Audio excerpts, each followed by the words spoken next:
Yeah. All right, guys, this is Gregory, and he is just learning the Rust language. And so the challenge essentially is essentially to work in blockchain. And a blockchain, the challenge is the first challenge essentially is to get some kind of balance or get some information of blockchain. We chose not a simple one. We chose like one of the more complex blockchains around there, which is Solana. And Solana has a very interesting characteristics that they sacrifice almost everything for speed. So speed is the most important thing they optimize, and it even goes so far that the whole transaction has to fit in one UDP package, right? And let's say a lot of complexity around it, and for let's say parallel processing of transactions and everything. But anyway, so this challenge was essentially to write a program that reads a balance, right? And it's very interesting because Gregory is like the first time Rust user, so he didn't know anything about Rust, and he starts essentially like learning Rust. So probably the things he encounters, right, and everybody will encounter, will want to write something. And the cool thing is that we have some kind of practical example here, right, which touches a lot of different stuff, right? It touches like a Solana library. I don't think it touches already like Tokyo.io or async.io. I think because it's a synchronous library, and we go Yeah. into like some yeah exactly and some details. Okay, great. So we look at the code because I already see like a few errors when I compile it. The first thing Yes. I encountered, right, was something very interesting. And let me share my screen for you, Okay. which was because you're also developing on Linux, right? Yes, yes, on Linux, on Ubuntu. Okay, and you had like this version 2021, or you had the version to 2022, but I don't believe that this already exists. Right, so when I try to compile, right, and I put it on 2022, and I do like a cargo build, and it says like, oh, I cannot parse the edition key because it only knows these editions, right? Like 2015, 2018, and Oh, 2021, and it oh. exactly.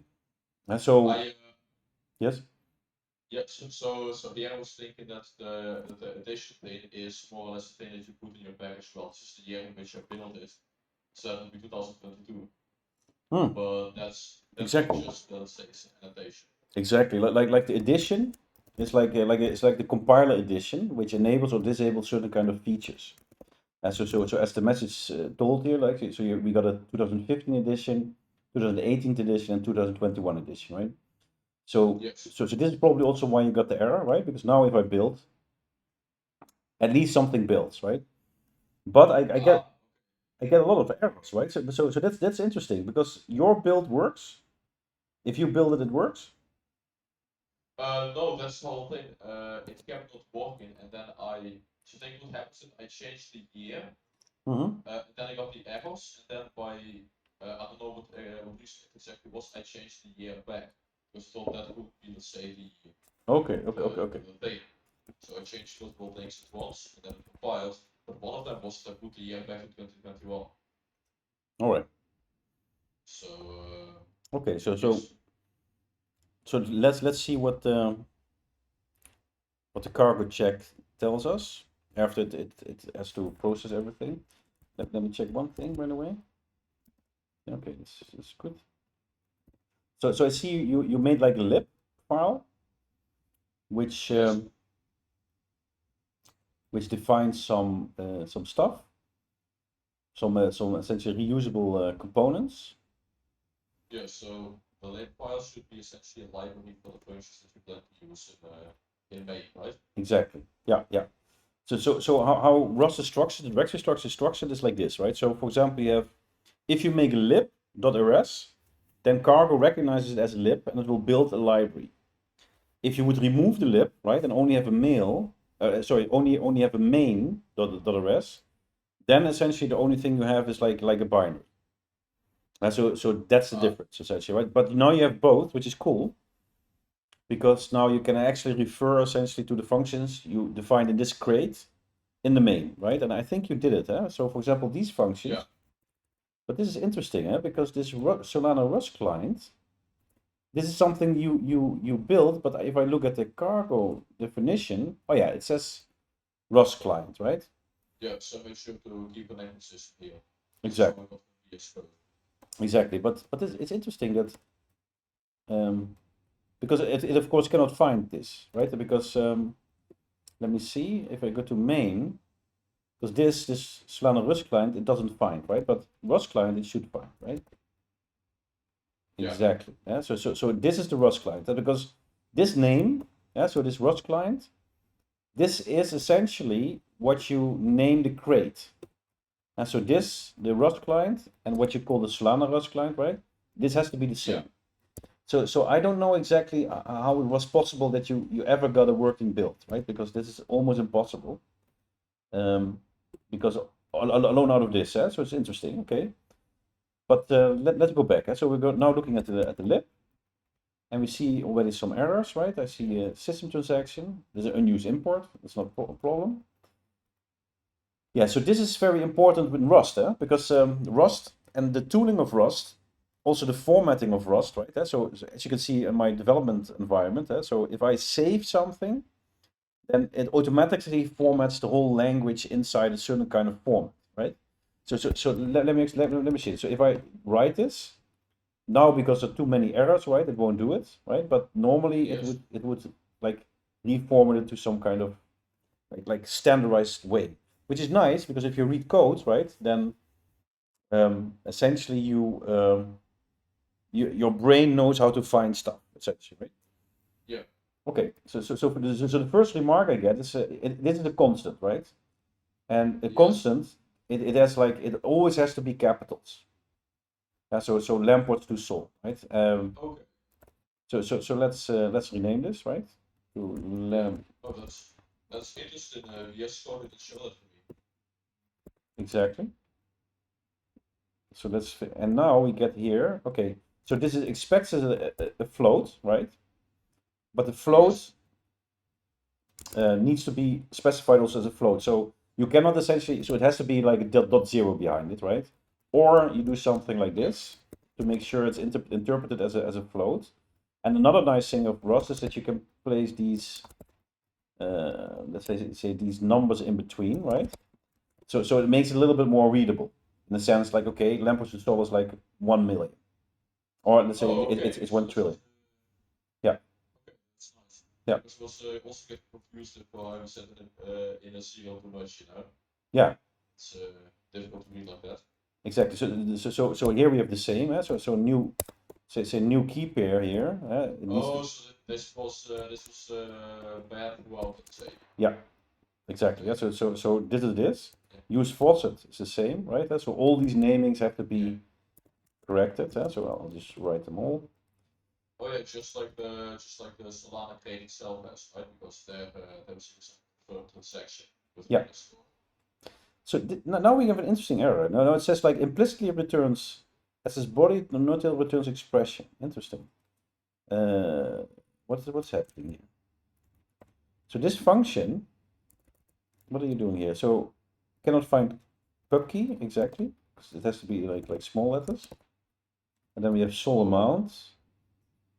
That's the same, eh? So all these namings have to be like sol amount. Exactly. Then we have result. Yeah. So you essentially now define a function here. Use faucet, which takes an RPC client, like a reference to an RPC client, a pub key, a reference to a pub key, right? And a sol amount, right? And now you're returning a result, right? Which is correct in a sense, right? But why is he completing? Okay, we get a loop. And if you get confirmed, it breaks. And then you return. Okay. So the fact is, okay, this is an interesting one, right? So you put a punt comma here, right? You see this? Yeah. Yes. Like a punt comma means essentially don't return anything.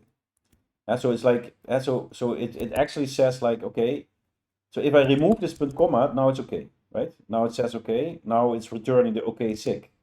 But if I put a punt comma here, right, now it's like it sees this as a kind of empty line, right? And now the value doesn't fall through, right? So it's either like, yeah, so it's either like a return, right? For example, return, if you want to make it explicit, right? Or it's like this, right? It's like okay, sick, right? And then it falls through. So putting the point comma in basically stops it from returning anything. Exactly, exactly. Oh, so that's why we get no result here. Exactly. All right. So now the next thing. Expect the signature found result signature. Yeah, okay. Let me see. So you, because essentially what you did here is a sig, and you expect the signature. But if you look at the function of request airdrop, it says client result signature, right? And now we have to figure out what's happening here. Expected expression. Solomon time. Is it perhaps something with the no, not the brackets? Is it maybe U6? No, it should be U64, right? Yeah, let's say many things are gone. Oh, you're doing okay, but request airdrop, right? Now you just give this. You don't need to specify like this. These are positional parameters. Okay.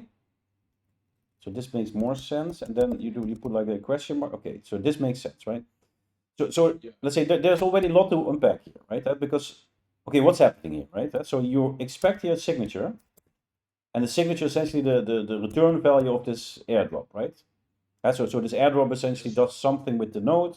It does all kinds of things, right? It communicates to the node. You get some response back. It even waits until the transaction is processed, and then you get the signature back if it's okay, right? And this is essentially what you're calling here, right?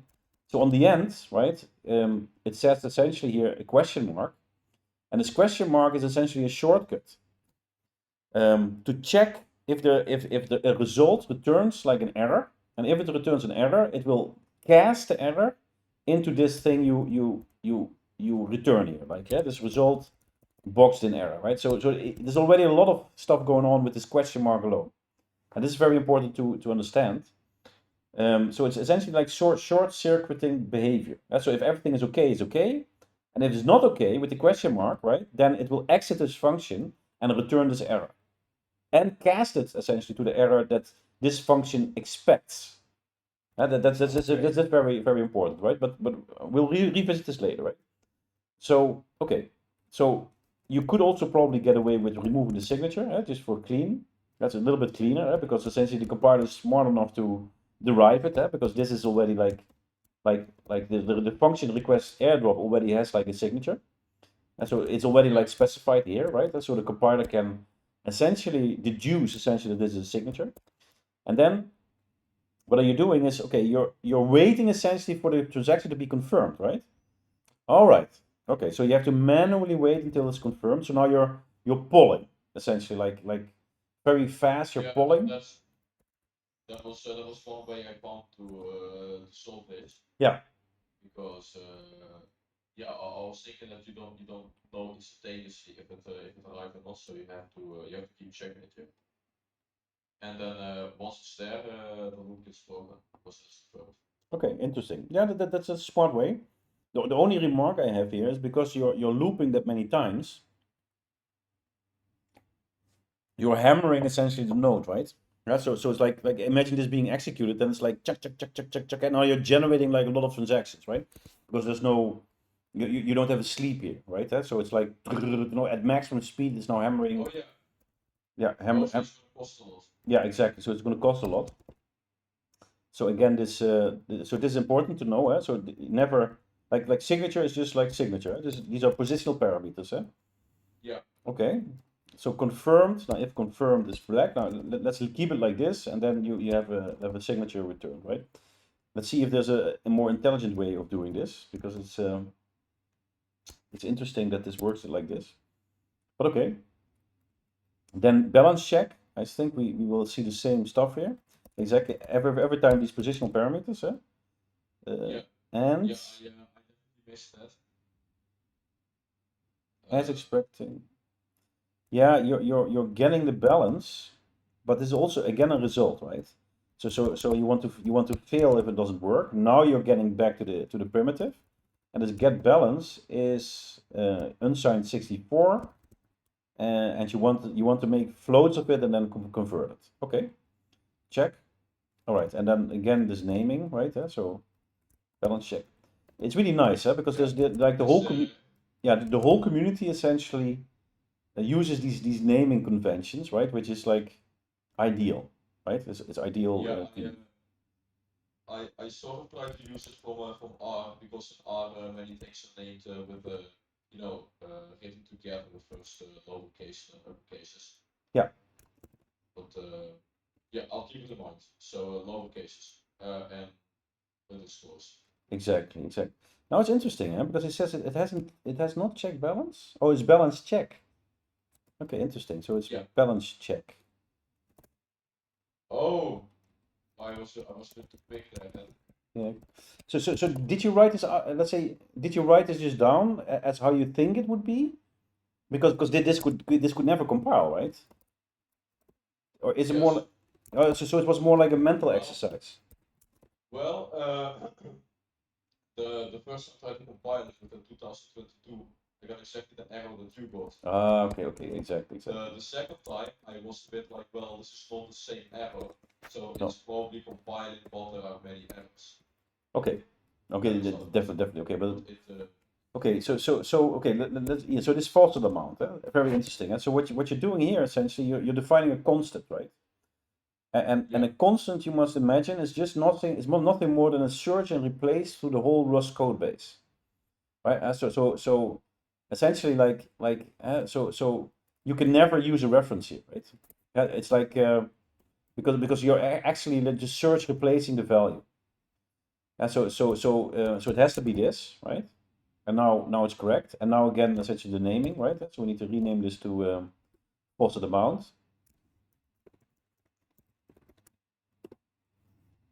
Okay. Yeah. I did something wrong here. Fostered amount. Fostered amount. All right. Okay, so this makes sense. Yeah, the same here with the naming, so everything is always underscore and oops, like this. Account check is the same. Okay. And then we almost have it working. You see this? Balance check. So this is check balance, right? Yes. Okay. Check balance. Oh no, sorry, it's balance check.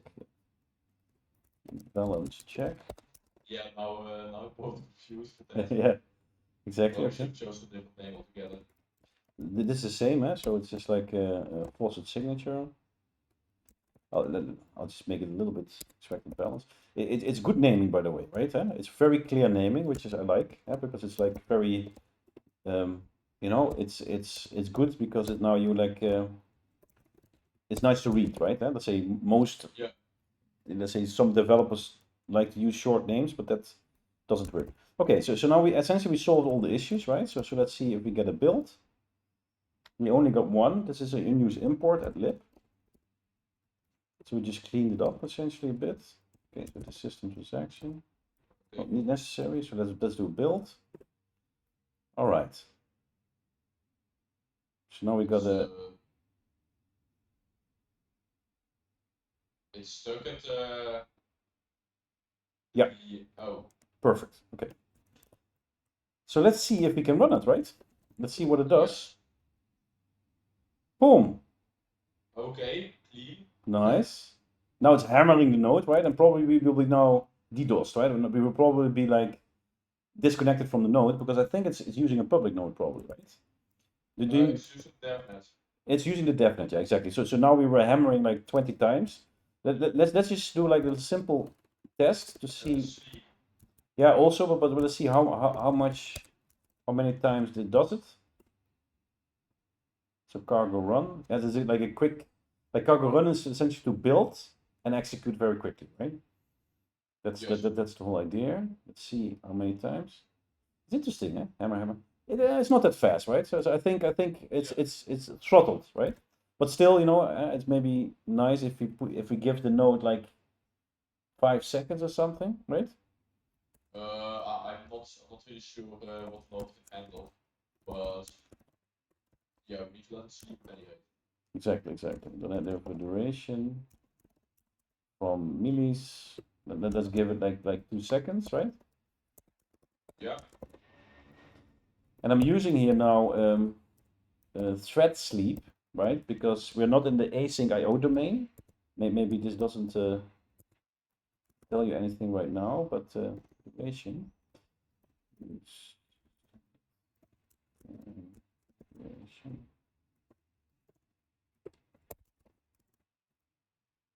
So from millis, okay. Because so we're now essentially waiting a bit, which makes it nice. But I'm just curious if it will fall through. And what does main do after it does it? Does it print something? Oh yeah, okay. So we either should get funds have been added to account with signature, and then you have a balance check, right? All right. Yeah. So ideally, should both generate a message saying that we got funds added, and one that should list the balance. Yeah.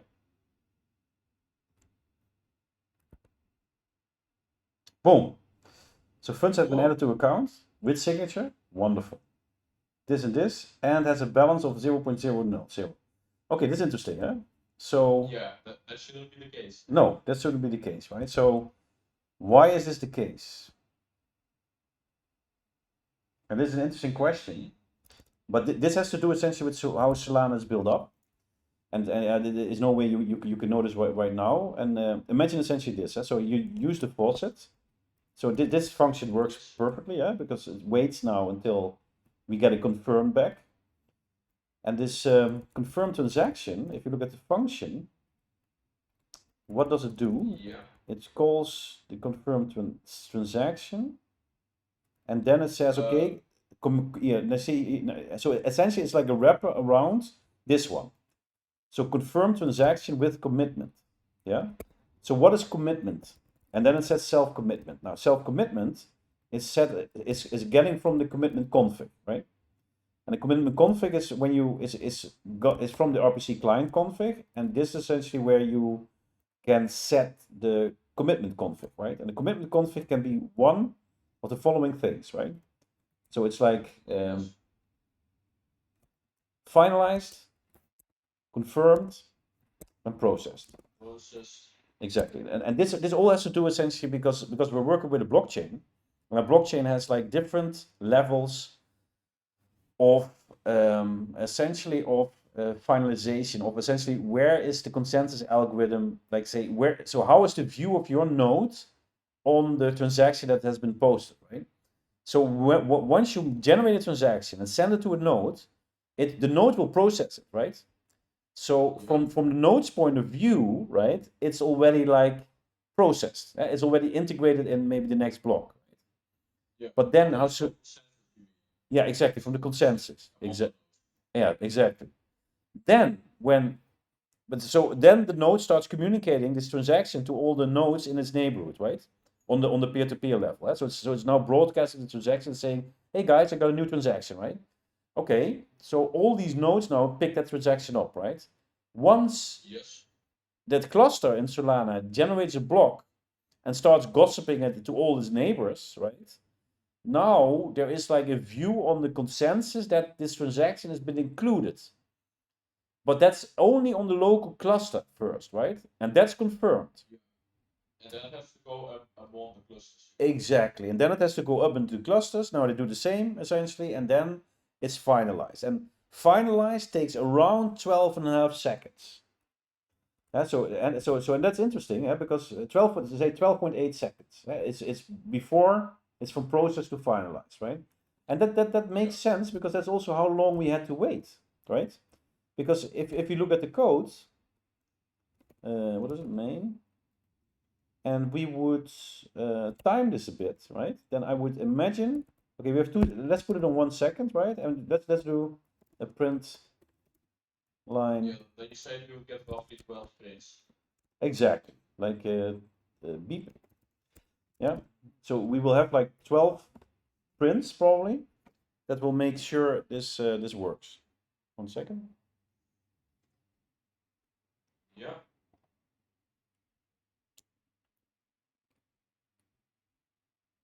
1, 2, 3, 4. Yeah, but it also needs to do a request. So I don't know exactly how long this request does to the node. Let's assume this also takes something. So it's probably 10 beeps. What, yeah, I see 1, 2, 3, 4, 5, 6, 7, 8, 9, 10, 11, 12. No, perfect. Yeah. So it conforms essentially the model how we have it on a consensus layer. All right. So this makes sense. So now, do we need this? Do we need to essentially finalize that? Because if we want to have something quick, we don't want to wait to finalize that, because then we're like it's old. So we need to set something in the RPC client, right? Let's see what it does. We have here new with commitment. That sounds good, right? So maybe we can use this new with commitment, and now we can to set a commitment level. So commitment config. Oh yeah, then we gotta set the process. Exactly. Right. Exactly. And then we set it on, yeah, why not process, yeah. And now essentially what we did is like the whole RPC client is now automatically on process level. And this should give us like a different kind of view on how this whole thing works. It should now probably like to be pretty fast. Because we're now on the node level, right? Yeah, so definitely not 12 seconds. Definitely not 12 seconds. Okay, let's see. Boom, you see? So Oh. yeah, so now we see already like a fast progression. And we can also see like how long this other one works, like processed.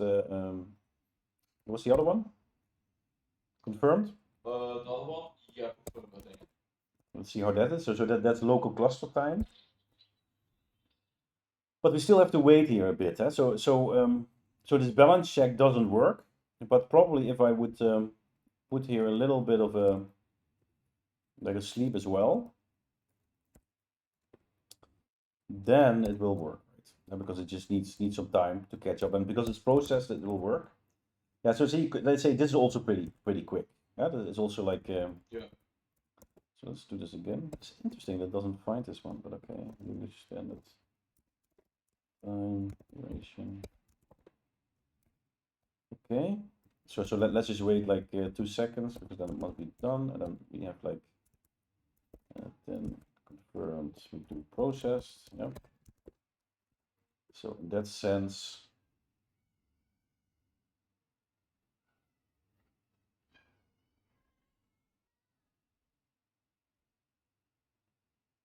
Okay, let's see what happens. Account created. This still takes a long time. Now we're waiting like a few seconds, and it's still 0. All right, so probably something else is wrong. This has something to do with the way that lampposts are mapped to Sol. I'm not sure, but for example, if we would print out that 3 Sol have been added, but in reality it's not 3 Sol, but let's say 3 lampposts, then on the top it would be 0 Sol, right? Yeah. But I don't know exactly what this function does, this request airdrop, right? Okay, so let's see what it does. So we got request airdrop, it invokes RPC client request airdrop, and what does it do? Request airdrop with config, yeah. And what does it do? Commitment, self, maybe, blah, blah, blah, blah. Send this RPC request, which is defined here. And then it's also like an amount of airdrops. Okay. Okay. So I read it, think it was just the just added the amount of lampposts supposedly. Yeah, exactly. So this should work. Oh, but you're not checking the error here, you see? So what you're now doing is okay, so this is interesting, because here funds have been added to account, right? So that means we got here a positive result. Yeah? Because otherwise it wouldn't be here. Let's say, but if there would be an error, right? You would be, oh yeah, else it would print this, right? Okay. Correct. Yeah. So we got the signature on the DevNet.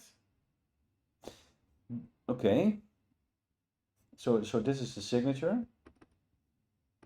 Do we have like a DevNet Explorer? Do you know this? I'm pretty sure there is a DevNet Explorer here. I'll have to look it up, but while researching, I encountered it. Okay, one moment. So Solana DevNet Explorer. Yes. Yeah, then you can see at one glance if it's sol or it's the open not sol being added. Yeah, exactly. Now I want to see if this is there. Okay, so the transaction exists, right? It is a success. Yeah. It's finalized already. Okay, so what does this do?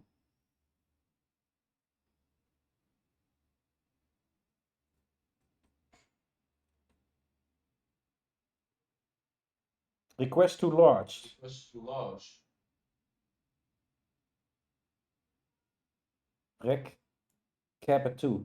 Oh, so you requested 3, but the cap is at 2, it says.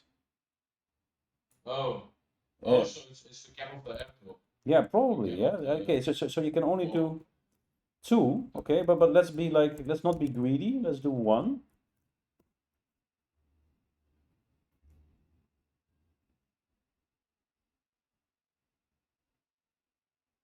But interesting that it still returned okay. It didn't return an error. Yeah. Right. So how to check then if the faucet works, right? So that's a little bit maybe strange that they implemented it. Okay. So now we got a 1. You see? Okay. Now we got a 1. Well, great. Okay. So now we got this code working. Very interesting. So it's interesting that you actually use the faucet, right? And DevNet, right? Which is cool. So now actually what you actually now already built is some kind of way to fund an account, so now you can test even more, right? All right. So let's. Yes. I will add these changes. You didn't generate like a standard because if you do cargo new, right, you get always like this this get ignore added, but you didn't. Well, that's the whole problem because with that 2021 thing going on, Cargo doesn't do anything actually. Yeah. Okay. Of course. Yeah. Okay. Interesting. Okay. You can't even have Cargo new. All right. So first, yeah. So first code review. Perfect. All right. So I will push this, and then we will make up essentially a next assignment or challenge for Gregory. Yeah. And well, viewers at home, I hope you like this short podcast. I haven't been like online for a long time because I've been busy with all kinds of projects. But I think this is for say the absolute beginners. This will be an interesting series to follow along because yeah, I think essentially we'll run into many little things. There's one thing essentially to note as well as last thing is that I saw you already essentially did this, right, which is already like a complex thing. What happens here, right? This result, because everything that's the beauty of ROS is this.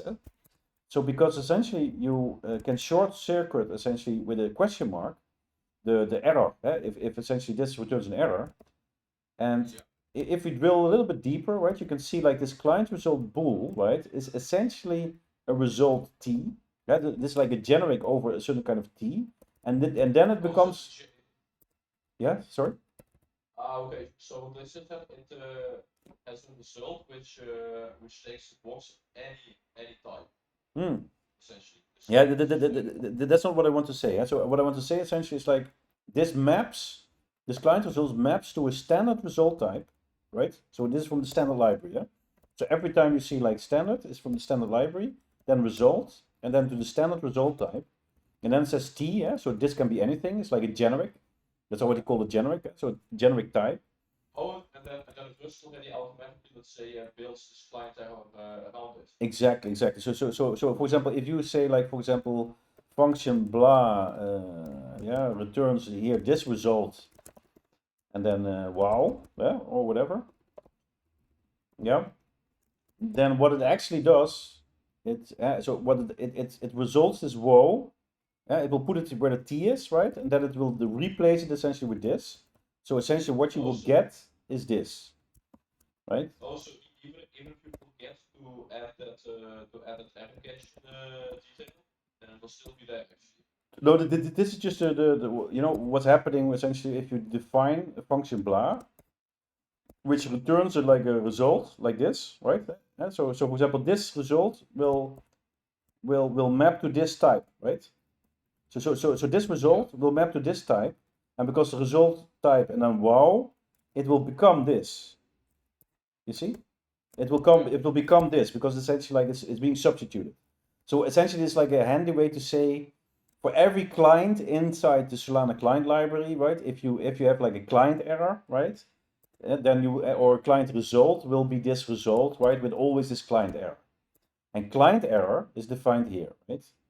And that is like, you know, it's like a custom error implementation essentially, right? But that's not relevant for now. What is relevant is that what happens here is very interesting, because this touches the way essentially this works. So for example, this this request airdrop returns a client error, right? And this has to be mapped to something that implements like standard error trait, right? So essentially what you're saying here is already very complex. So you say a box value, which means like there's a value on the heap, right? Which takes any object that implements the error trait, right? And the error trait is defined here, right? And what the error trait essentially says is, okay, it needs to have these methods like source, type ID, right? Backtrace, description, and cause, right? And this is like the trait system of Rust. But maybe this is a little bit too advanced, right? But what you're doing here is already like pretty complex, which is pretty cool. Because also this client error, that's also something that implements error, right? yes, it implements the error trait, and that's why. So Yeah. it gets thrown into the box, right? Into this box. Yeah, and you call this a trait object in Rust, right? And but Yeah. for example, if we would add here cargo add this error, and this is like a very good library, right? And what you then can do, for example, is now you can define your own library, for example. And so this is now how did you call this the thing cargo? Risk client. Yeah, risk client. Yeah. Yeah, risk client. Okay. So now you could, for example, say our Rust client error, right? For example, and then you do like enum Rust client error, and now we do use this error, and then you say okay, derive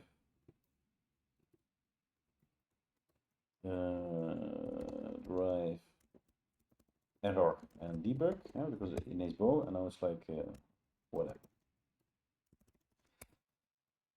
So what this does. Yeah.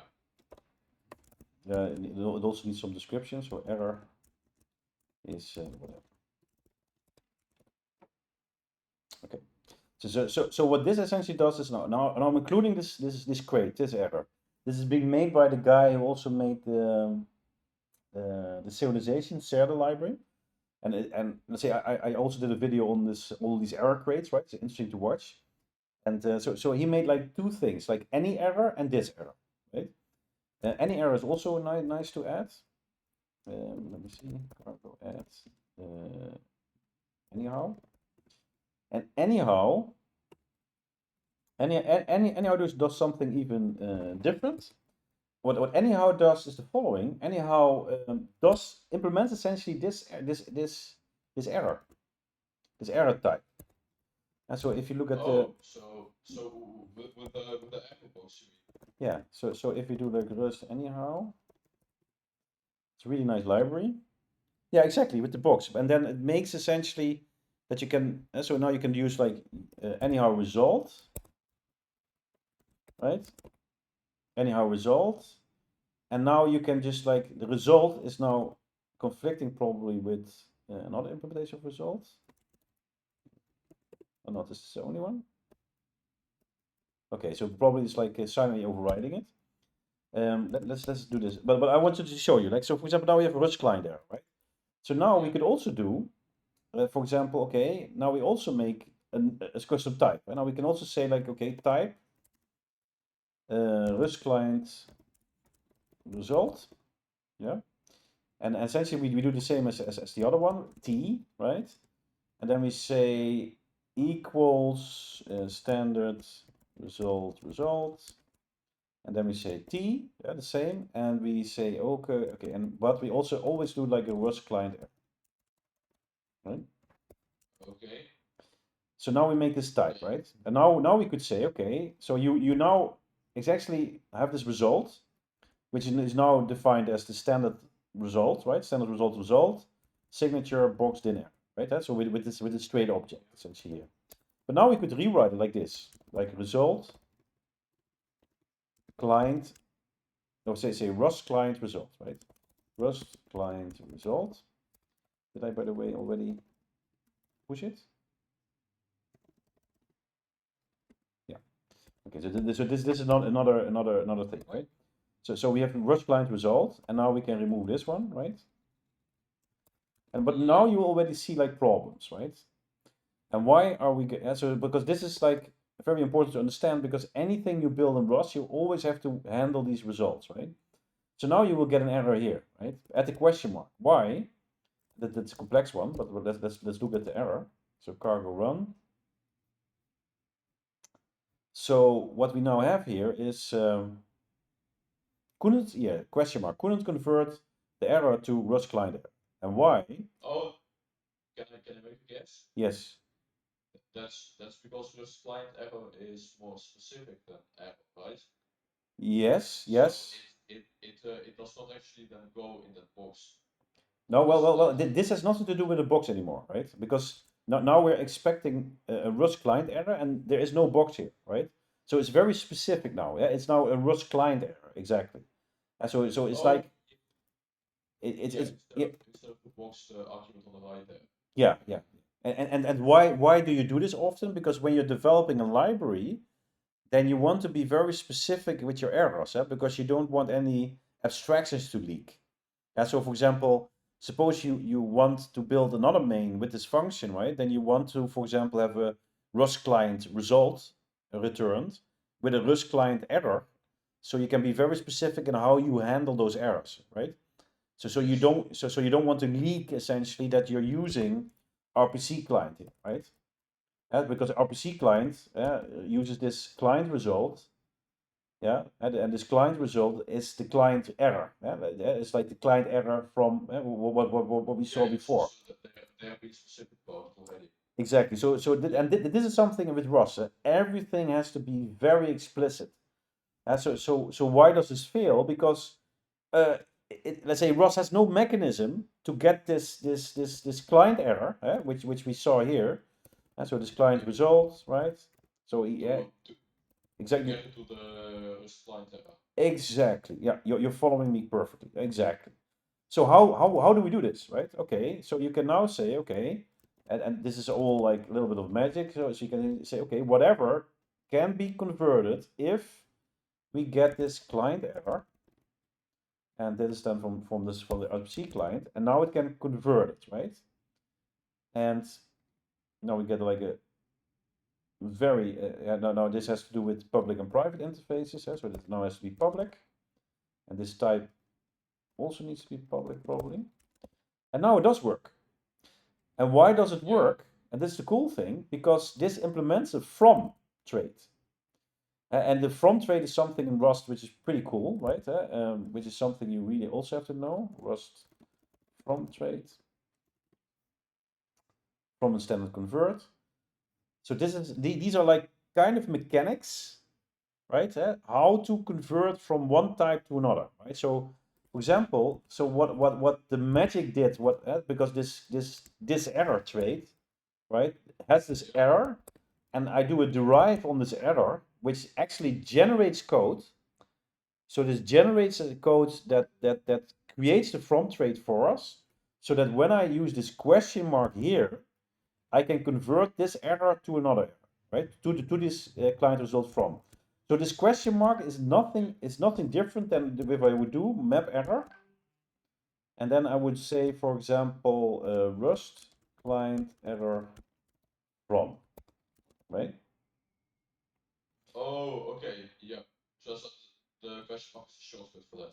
Exactly. Yeah. But now essentially, so now you see what happens, right? Now we get a result signature Rust client error, and now I could return this, right? So now I can always do this, of course, because yeah, this is like a Rust client error. You can convert to a Rust client error, but this is the same, right? Okay. But here again, I introduce some interesting stuff, because I do here a map error. And what is this map error? So this map error is essentially like a function on the result return type. So remember, this request airdrop returns a result, right? A client result, which is essentially a result. And I can call this map error on it. And it's really beautiful because you can see here map error, FO, self, and then you get an operation, right? Operation returns a result type with a F. And this F is a function, and this operator is a function that takes an error and returns returns a mapping from this error to another error, right? Yes. So what is a result? Like if you would look at what a result is in BASIC, let's see, what's the result?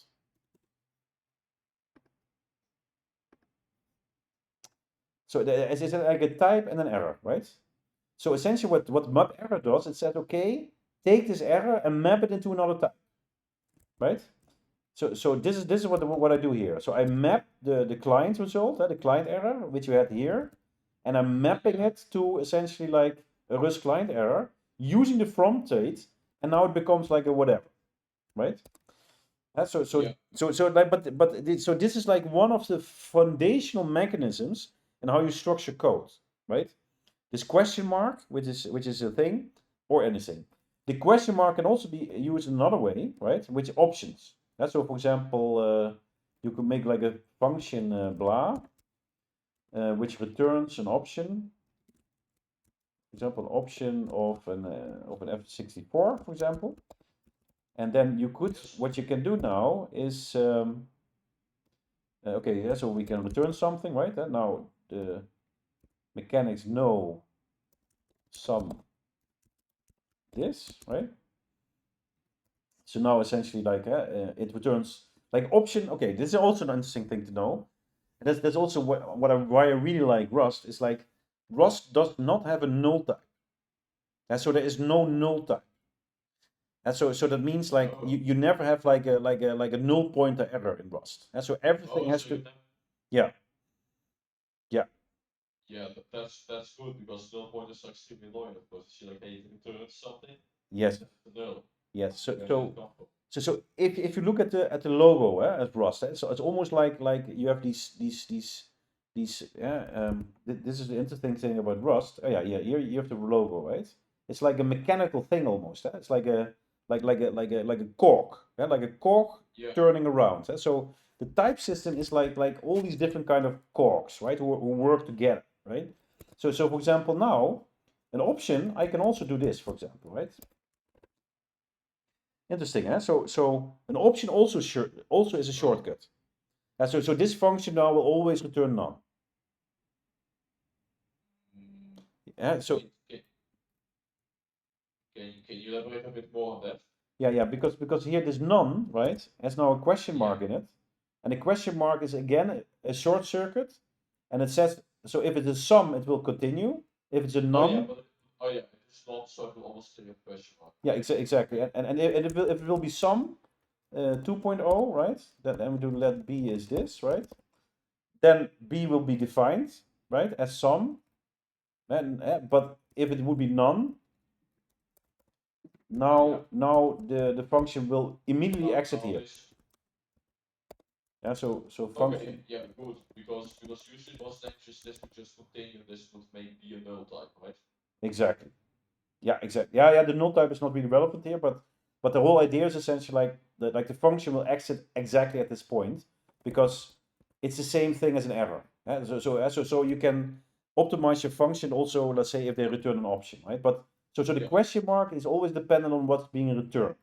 And so in an option, it's like it's either sum or none, right? And in a result, it's either an error, right, or not an error, right? And then it's sort of exactly. Well, this stuff we don't really need. Okay, so now the other stuff is okay. So this was using like a custom library error, so you can essentially like move from one error type to another. And then the anyhow is also interesting. So I'll just remove this for a minute. So just remove this, and now we use this result as signature. Then we so this now doesn't work anymore. Make a question mark behind it. So this is essentially the same as the box, what you did before. You see? Now this works again because it now essentially is this is like a generic anyhow result now, right? Which is Yeah. which is the same if we would dig down.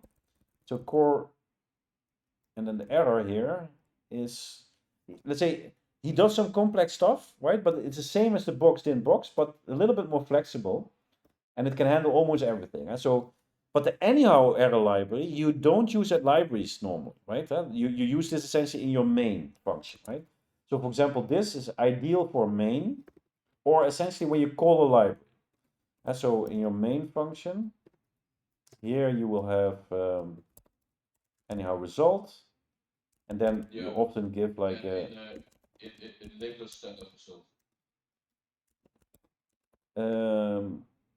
Yeah, so this is now, this will give you a lot of flexibility. So imagine essentially we would now let's say you have this again, right? All this again, blah blah blah blah. So we activate all this.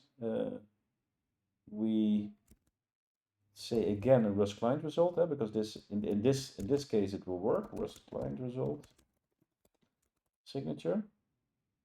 Because we have the from, so now this is all working. Now this use facet function here. Now you're checking here, okay, right? But this now returns this client function. And what is he? Yeah. What he's complaining about something? Type mismatch, balance check. Yeah.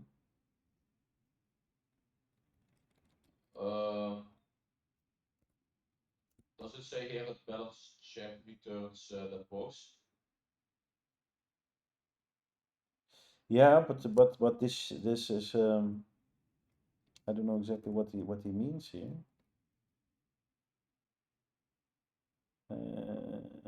Oh, yeah, it has to match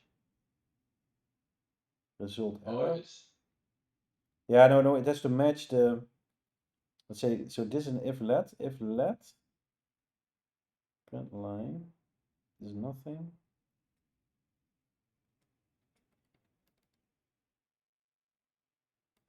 Oh yeah, it expects a result because I changed the signature of the host function.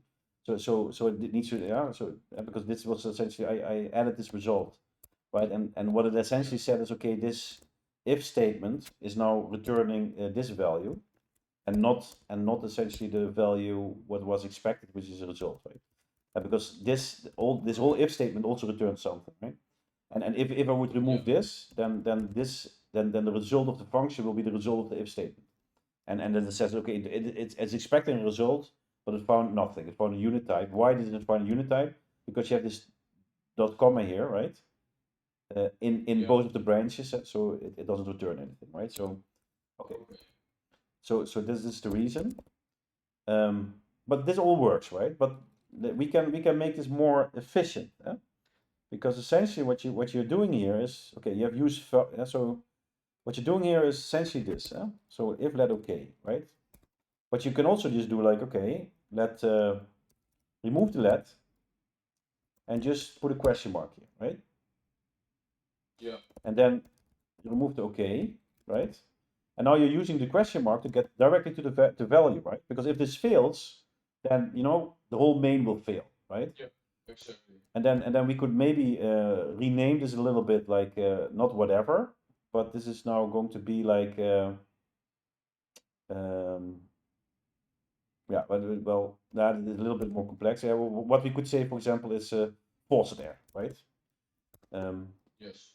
But let's do a new one. So faucet error, and then we say, okay, faucet error. And what we're now doing is interesting. Now we're gonna do like a signature, and now what we have to do is map error, right? Map error. And now we say, what was it? Rust client error from. Yes. Yeah. Oh no, map error. Now we do the Rust client error, and then we have a false error. and probably will need one parameter, but we are now ignoring this, right? So essentially, what we're doing now is this. We're trying to make sure it can be pinpointed exactly to where the code failed, right? That's Yeah, exactly. Yeah, so okay, so this is our problem because we cannot have two of the same, of course, right? Okay, so what we did now essentially we're saying now, okay, we do the request airdrop, but we map the error always to a false error.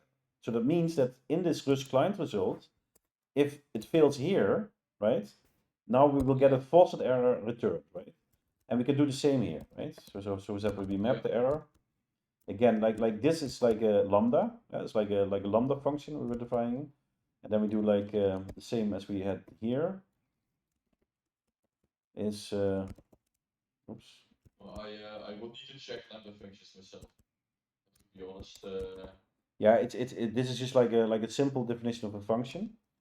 Okay, so but what we did now essentially is this. So we said like, okay, this is a point where the error can fail, and this is the point where an error can fail. And now let's say because it's a use faucet, we always return a faucet error if something goes wrong with the faucet, right? But we have no real how to call this? No real differentiation between if the request airdrop failed or the faucet error failed, right? Yeah. And so that would require further differentiation. yeah, do the further differentiation, but for now, for example, you can do this. You just make like another entry in the enum, right? Add it, and then you can edit it. It's more like, but it's not really necessary. But now, for example, the main will exit here now using this question mark, the same as the other functions, and now you will get a nice message. It will say, "Oh, false error," right? And so if this would fail, then it would give a false error. We can test this, right? Because we can here, for example, say, okay, we're gonna return here like a false error, and we're gonna exit immediately, right? So this is oh yeah, error. And so what I'm actually doing here is short circuiting on the error, yeah. So this will leave the function, right? With a false error. And so exactly, yeah. So the nice thing now is that okay, now this use faucet here will now fail immediately. So this value will never be reached, right? And the main now, because this is a question mark, the main will exit, right? And that means essentially we will get like a nice error. So if we now run this function, oh yeah, let's see. you see you get a nice error. And so account created.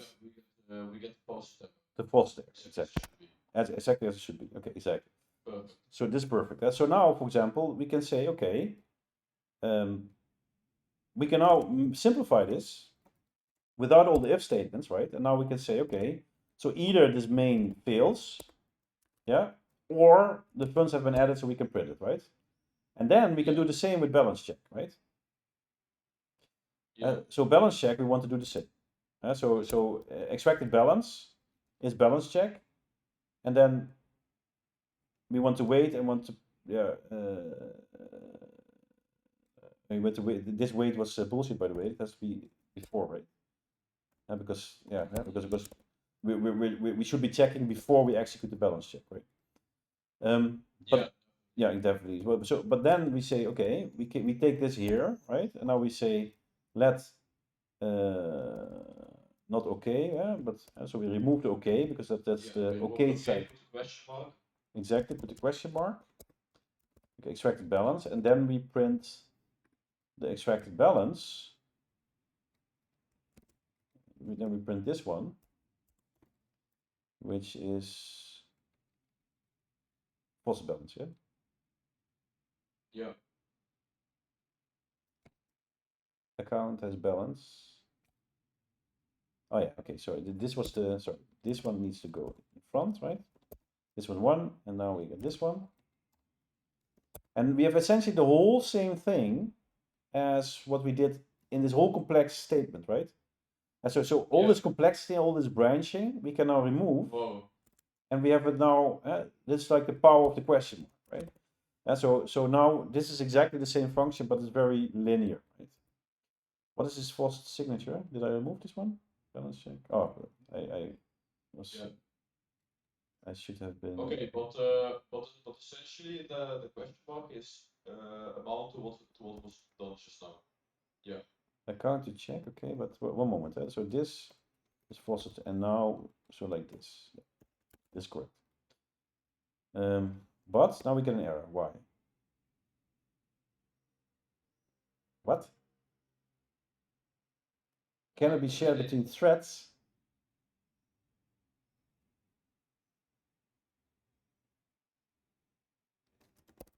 Sorry, balance check. Box din error. Okay. So box dynamic error cannot be. Yeah, this is weird, but okay. Yeah, this is something interesting because let's say.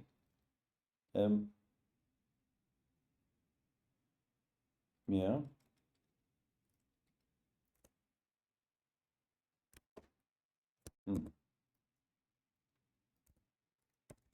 Okay, interesting. So this is now interesting because let's rewrite this now as a. Oh, of course. Yeah, this is different because we changed the result. Yeah, result. Yeah, anyhow. Now I'm using an anyhow result, and now it will work because we use the result essentially like the whole standard error mechanics were different. Yeah, it's complex, right? Let's say this now becomes complex. Yeah. The reason that this didn't work because this took like the other, let's say the other kind of error, right? This is like this wasn't this error. Because we're using the error of. Oh, because we use a different kind of error. Yeah, it's different kind of error. But still. Yeah. Still, it requires the sync, and I think maybe the anyhow introduces, but I'm not sure. But that's something we can. Maybe. Yeah. Maybe yeah. It requires some digging, but the result is now active. Yeah. Okay. Result.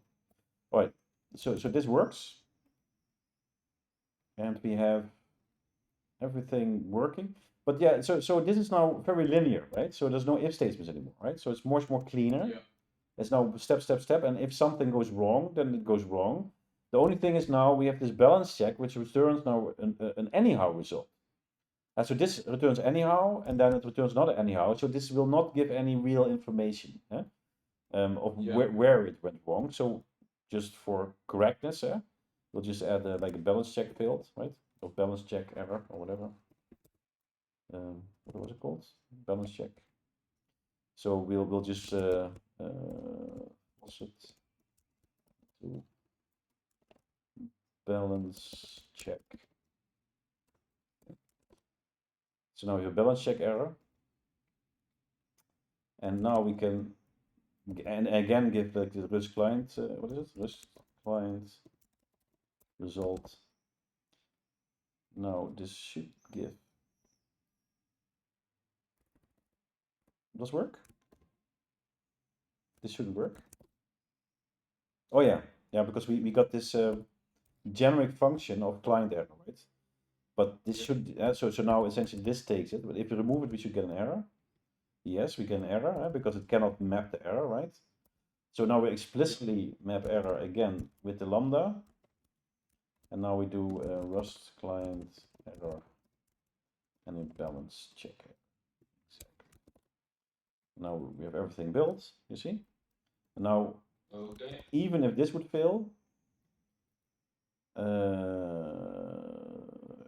even if this would fail, then we get this nice error. We can again look at it. Rust client result.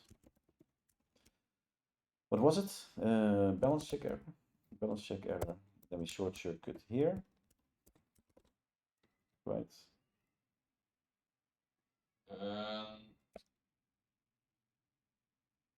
Balance check error. I probably made a. Did I make a balance check error? Oh, sorry, it's the error. The Rust client error. but not the result. Oh yeah. Okay. And that's the nice thing about the type system, eh? And this is something you will experience when developing in Rust, is that anytime you you compile and it works, right? Then it often just works. Now we get a false error. And why did we get a false error? Oh yeah, because I still got this in there. I'm gonna remove this one. Okay. And so now we expect a balance error, right? The faucet will work and then the balance.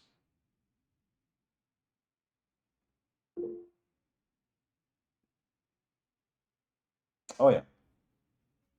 Okay, balance it. Okay. So let's let's close this off, right? I think this is good for the first how to call this session on this on learning. So let's clean it up a bit. So all this stuff is not needed anymore. Okay. You got another use import, and that's it. Okay, perfect. So Yeah. let's cargo run last time to see if everything works, and then I will commit it. So okay, so what is the next? Okay, so let's. We're going to close up this video, right? Guys, I hope online that you enjoyed this, right? So the next challenge will be, okay, this still works, so nice. So we got a balance of 1.00. Next video we will go into some other detail of working on, like say, a Solana kind of bot, right? That does something with balances and getting information of the Solana chain. I hope this was helpful, like some practical details and practical stuff on how to work with Rust. And yeah, of course, like and subscribe, and I will see you in my next video. Thank you for watching. Yeah. Bye bye. See you then. Okay, Gregory, say hello to the people. Hey. Bye. All right. Well, Bye. that was great. Yes.